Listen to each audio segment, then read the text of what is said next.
Well, I'm Eller, the Disciple. I'm Tally, the Dissenter. And we're back! Back to basics. In fact, I think, we had a little hiatus. We had some technical issues. We have resolved them now. We hope. We're hoping. We've resolved them now. Okay, we're not going back to this drawing board any longer. I've spent enough time on it. But we thought it might be a good idea for coming back to kind of go back to basics, like I said, and just start with some general questions. Before, when we were talking about this, I already kind of asked you these, so they have a little bit of a preview, but we can still... So I just want to start with the question of, what do you think it is that we have the biggest problem with when it comes to communication? Oh, so I was thinking about this, and I think it's people listening and maybe not connecting on the conversation points. Like, you can have misunderstandings. One of the ways we kind of frame it at work is talking past each other.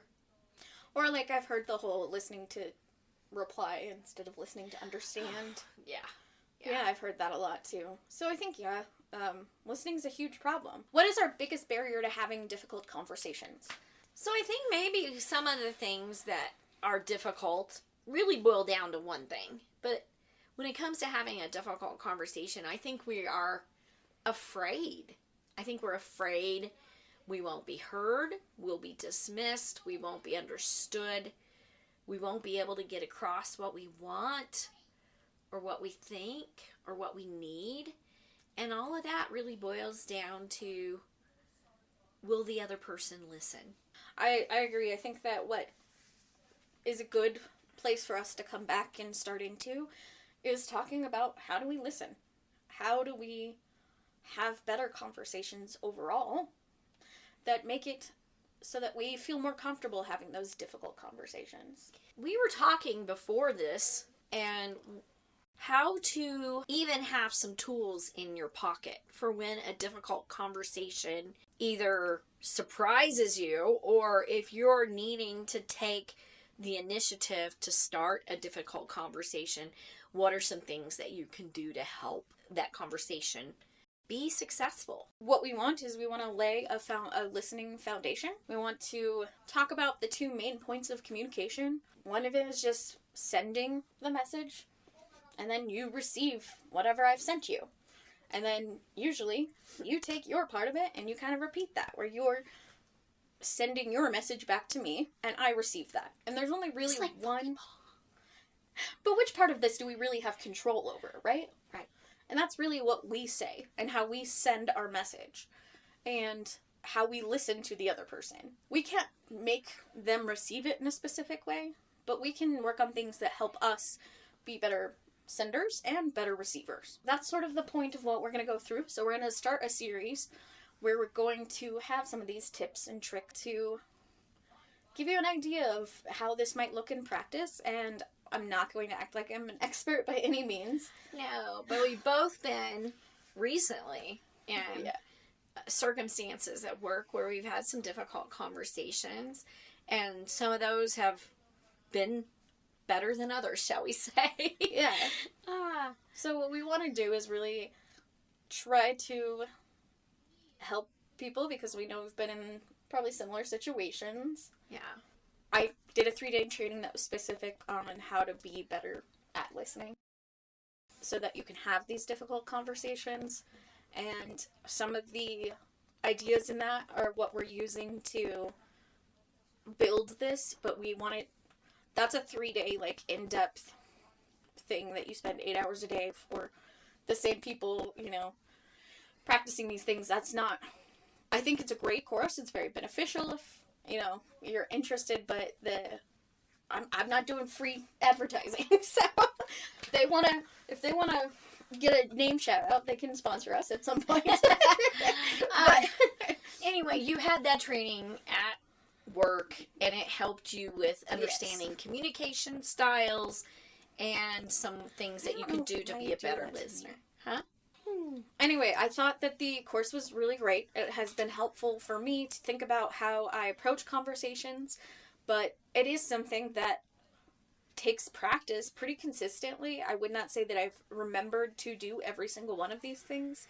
So trying to find a way to make it more accessible, or like even where you can have a thing where you come back to even a certain spot in a video or a certain tool that helps you remember things while you're trying to prepare for a conversation. Something like that. I think that's sort of our goal with what we want to do with this. But this training at work has made me kind of rethink how I want to approach different situations. And I know that you had something that you wanted to share. Well, first of all, when we talked about this at lunch, I was thrilled. Some of the questions you asked me, and I could see the potential. But I also realized, so several months ago, one of our videos, I did mention that I was going to seminary. I have started. And one of my first classes has been studying the New Testament. And I'm not teaching. So, just a caveat there, I'm not going to try to go into that. But one of the things we've been learning is there's different ways to read the text. And that is not that different than understanding there's different ways to listen to people. And so I was very excited to think about it in that context of like, oh, okay, which thing do I do naturally? Because we kind of have those things that we go to naturally. And so when we're listening, we have maybe a listening bias, if you will, because we're listening to certain words or things. And some words are triggering. Some words can get us very upset and totally just get our mind off the actual conversation at hand. And these tools, I think, might be helpful to, okay, think about it of like, what are the things that trigger you? And then what are the tools that will help you to overcome that? Yeah, one of the things that we talked about kind of briefly, which some of you may have heard of the disc before. I know that I have seen in a few different workplaces I've been employed at where they've used the disc. I think I've mostly seen it used as like a personality profile almost, similar to like the MBTI. I don't know, I just really didn't find it that interesting or useful in the past. Where I'm currently at, they use it as just a way to look at your communication style. It is really interesting how they utilized it with this. And essentially that with the disc, that there's kind of the poles of the letters. Maybe I'll put something up so you can better see what I'm talking about. But on one side of the poles, you have the, like, ask people. The other side, you have the tell people. And then on the, you know, if you're thinking like political compass, then you have the people driven and the results driven. Oh, just knowing you for as long as I've known you, you appear that you're more on the tell side of things and probably the results driven side of things a little bit more. Although I would not be surprised if you were actually like two strongest or polar opposites. So yeah, and you know, something about that I was just thinking about. Something about that I was just thinking is interesting is in the Dare to Lead series that we're doing at my work that I've talked about probably too much, but it's making an impact, so there's that. There's a lot in our world that's like culturally, I think people are kind of conditioned to be tell. And so I think there's a difference between being conditioned to tell versus maybe being naturally wired that way. And that's why we get some people that are kind of a little bit both. Right? And so I want to make room for that because you're like, oh yeah, I mean, we have talked, how many times do we not believe in the binary or getting too absolutely stuck? That's, here we go again then. Yes, I'm just saying, if we haven't made it clear about, our signs, there's a whole world of gray out there. Spectrum of colors is what I Spectrum like. of thinking in general is what we like. Yeah. And so definitely not leaving it just that, but recognizing maybe some of our tendencies. When we were having a conversation about this, and I was kind of talking about the ask and tell side of things, I know that I am more of an asker. There was something in particular that we talked about, and I'm sorry, I don't remember the specifics, but you were kind of saying, hey, I had this situation, and I don't know how I could have done that differently. And I said, well, I probably would have said or asked, like, hey, have you done XYZ thing? Oh, yeah. Because that's just my natural inclination, is to, like, want to find out if I have an idea of how something might be done if somebody's already tried it. Mm-hmm. And I've noticed that sometimes your inclination is just like, well, turn it off and turn it back on again. You just tell me to do it. You didn't ask if I already tried that. And I already tried that. It's true. So, busted. No, we just had that conversation of, like, yeah, sometimes you do need to flex into those different areas. Right. Of how do you... If I recognize, for example, that you're more of a teller, is there a way I can, like, deliver my message to say, hey, I've done XYZ thing without using loaded language or, like, you know, coming across as, like, a personal attack. So even things like that, of, like, just recognizing that about you can maybe help me adjust how I approach something. Of, like, hey, I have this thing going on, I already did this thing, looking for ideas for next steps, even, to oh my gosh, it. And that works so much better. Yeah. And we don't end up fighting over what I said versus trying to resolve the problem. Yeah. Yeah. I don't know what you're talking about. We never fight over what you said.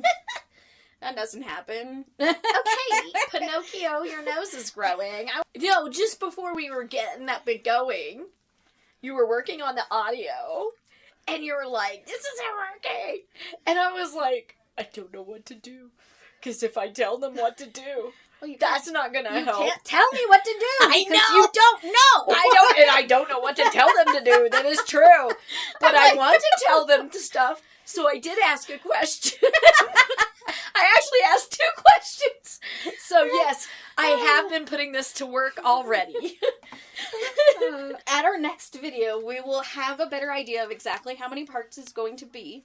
Oh, there you go. So we will let you know for sure. We're just making sure we have a full outline to understand how many parts we're doing without...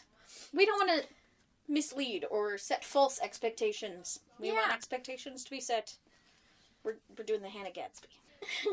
I don't think we'll ever be as good as outlining what to expect as she is. She, right? Yeah, I think so. She's really great with that. And, yeah. In the meantime, we're just glad to be back. We hope that whatever you're dealing with, that you are finding humor, first of all, in the situation. Or if you can't find humor in the situation, that you can find humor something else to help you take a break from it. We're glad to be back and hopefully give you some useful tools to help improve your listening and launching. I like to call it launching. When you're speaking out, you are launching words into the universe. It's true.